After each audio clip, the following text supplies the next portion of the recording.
Olá, eu sou Ricardo Salles e essa é minha digital no Futurotopia.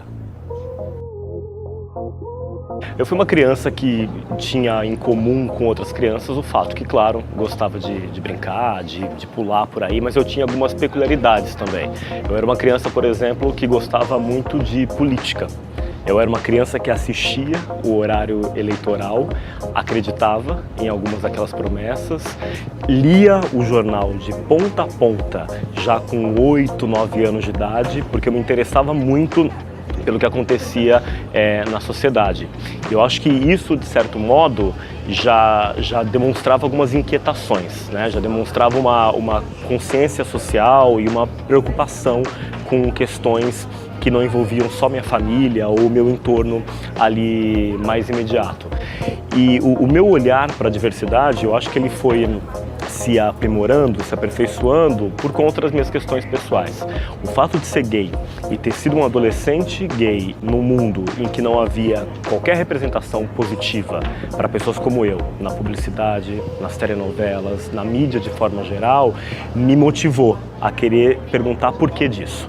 Por que quando um homossexual aparece na televisão, por exemplo, era sempre na figura do deboche, da piada? Porque essa era a regra nos anos 80 e 90. E eu acho que, atento a isso, olhando para essas questões, eu me motivei inicialmente a estudar comunicação. E aí a faculdade de comunicação e os trabalhos que eu comecei a desenvolver a partir dali me abriram possibilidades como a de, por exemplo, pesquisar e trabalhar hoje com a questão da diversidade.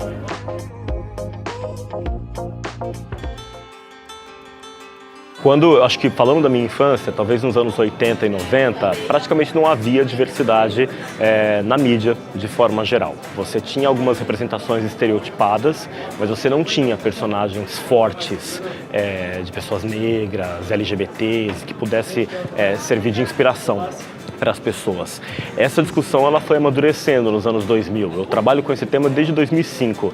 Em 2005 eu trabalhava numa empresa que criou um dos primeiros programas de diversidade no Brasil e eu fui convidado a participar desse projeto olhando para a questão de gênero e LGBT. E aquilo me deu um gás tremendo, porque eu vi a possibilidade de levar as minhas questões para dentro da organização. Eu comecei a perceber que o fato de ser negro, LGBT, mulher ou uma pessoa com deficiência era um impeditivo para a carreira de muitas pessoas se desenvolver e entendi muito valor naquela história.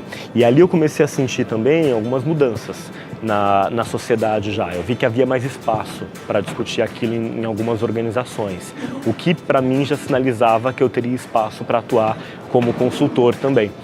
E desde então o que eu tenho feito é atuar como consultor para algumas marcas, para algumas empresas e atuar como pesquisador na USP também dos assuntos de diversidade e inclusão, olhando para esse tema no ambiente da comunicação e mais especificamente dentro das organizações, com um propósito muito firme de sempre me questionar como é que a gente pode tornar os nossos ambientes de trabalho mais produtivos a partir da valorização e do respeito a todas as diferenças.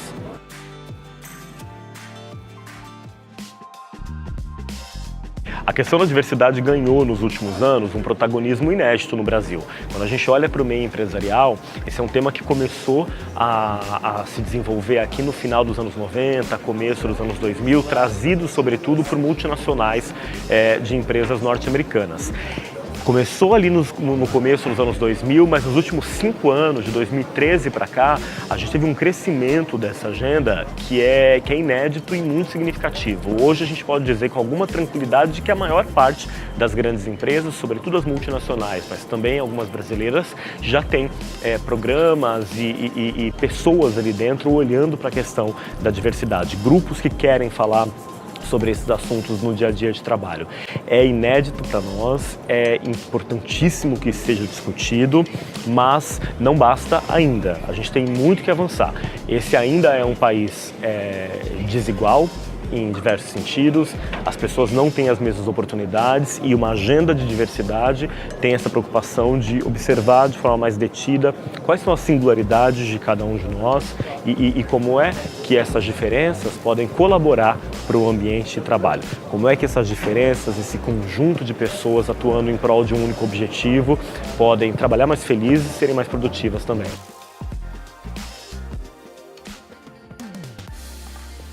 eu gostaria muito de não precisar trabalhar com diversidade daqui a 10 anos. E se eu de fato não precisar trabalhar com isso, eu acho que vai ser um excelente termômetro de que nós fizemos um excelente trabalho, né? O tema ainda precisa avançar muito no Brasil, as desigualdades elas são imensas.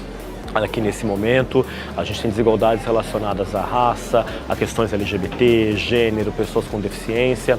A gente tem um medo de um retrocesso por conta do contexto político e nisso entra a importância de a sociedade se manter vigilante. Essa não é uma pauta partidária. Ela não é uma pauta de direita ou de esquerda, mas ela é uma pauta política, porque a vida é política. É necessário a gente se posicionar, entender que a gente está falando de direitos humanos, algo que é de fato necessário para a gente avançar como civilização, e as pessoas devem se engajar com esses assuntos independentemente de sua orientação partidária. De minha parte, o desejo é que a gente consiga avançar tanto na inclusão de pessoas das mais diversas características e origens no meio empresarial, que daqui a 10 anos não faça mais sentido ter uma consultoria de diversidade, e aí talvez os meus planos futuros sejam os de arrumar um outro trabalho, uma outra atividade, fazer outras coisas da vida.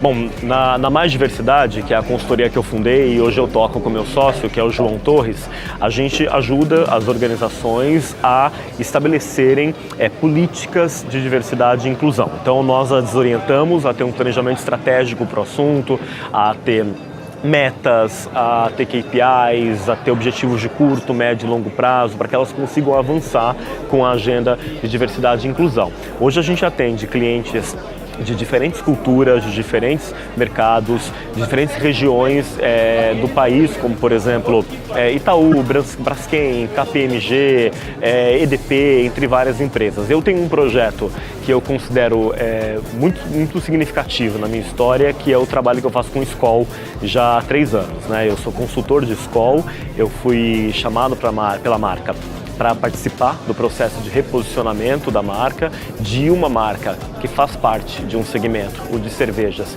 que historicamente esse segmento fez campanhas bastante equivocadas, que objetificaram a mulher, que não passaram mensagens que eram necessariamente positivas, e eu fui chamado a fazer parte da equipe que mudou essa chave.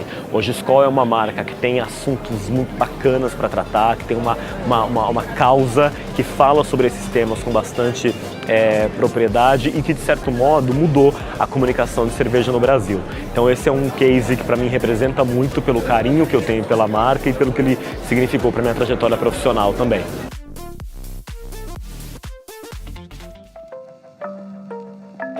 Bom, falar sobre diversidade e inclusão virou uma prerrogativa básica para uma empresa que quer se manter no mercado. É fundamental que as organizações se aproximem dessa pauta, porque ela é relevante para a sociedade e porque ela é fundamental para os negócios sobreviverem. É um assunto do momento, mas eu costumo dizer que diversidade é um dos assuntos da moda, mas não é nenhum modismo.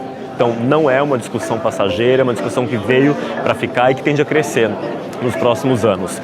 Se eu pudesse, no entanto, dar 3 dicas para as organizações que querem avançar com essa pauta, eu começaria dizendo que é necessário se incomodar. É necessário se incomodar com as injustiças desse país e com o fato de que essas injustiças estão refletidas no ambiente de trabalho. No ambiente de trabalho, a gente tem uma baixíssima representação de mulheres negras, de pessoas trans, entre outros grupos mais vulneráveis. Trazer essas pessoas para dentro da empresa, para além de uma responsabilidade social, que também é importante, significa trazer mais inovação, mais potencial de criatividade, um olhar muito mais rico para os seus clientes e para a sociedade. Incômodo seria a primeira dica. A segunda é engajar as pessoas. Eu costumo dizer que diversidade é hoje o tema que mais engaja as pessoas no mundo corporativo.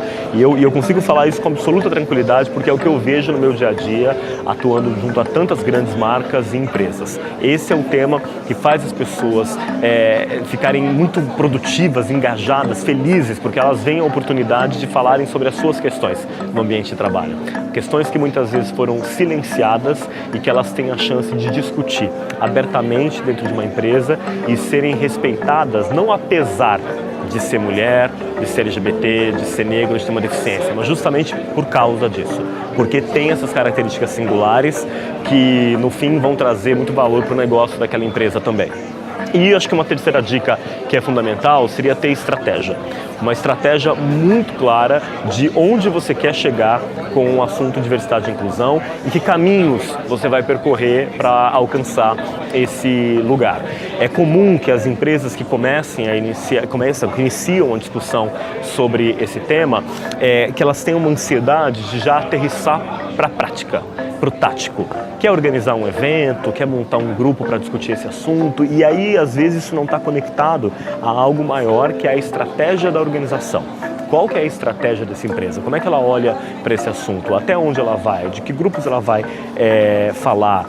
Quais são os objetivos em relação a esse tema? Isso permite dar um olhar de negócios para essa discussão e estabelecer, por exemplo, metas, métricas, KPIs e diversos indicadores de desempenho que vão a fazer com que a empresa, no intervalo de 6 meses, 1 ano, possa acompanhar como ela tem evoluído, que pontos ela precisa desenvolver, entre outros. Então, acho que essas 3 dicas fundamentais. Número 1, incomode-se. Número 2, engaje as pessoas. Número 3, tenha estratégia. Elas são importantes para conseguir avançar com esse assunto. Eu sou Ricardo Salles e essa é minha digital no Futurotopia.